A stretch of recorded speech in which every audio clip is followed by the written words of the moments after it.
Welcome to our video on how to maintain your used car. Owning a used car can save you money, but it's important to keep up with maintenance to ensure its longevity.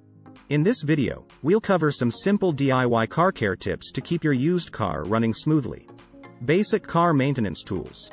First, make sure you have the right tools for basic maintenance tasks like changing the oil, replacing air filters, and checking tire pressure. These tools can be found at any auto parts store or online. Oil change is very easy, just pick the right oil recommended by maker.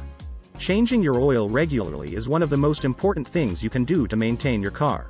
Check your car's owner manual for recommended oil change intervals.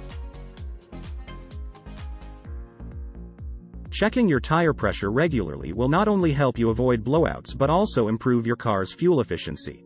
You can find the recommended tire pressure in your car's owner manual.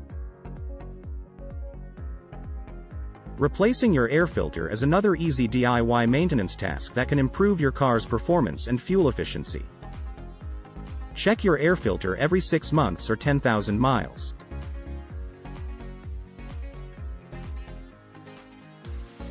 Finally, keep your car clean. Regular car washes not only keep your car looking good but also prevent rust and other damage. Remember to also wax your car every 6 months to protect its paint. For more tips on car maintenance and care, check out trusted sources like Kelley Blue Book, Car and Driver, and AutoGuide. And remember, maintaining your used car not only saves you money but also ensures its reliability for years to come. Keep your car maintenance up to date will protect your investment. Thanks for watching, and happy car maintenance.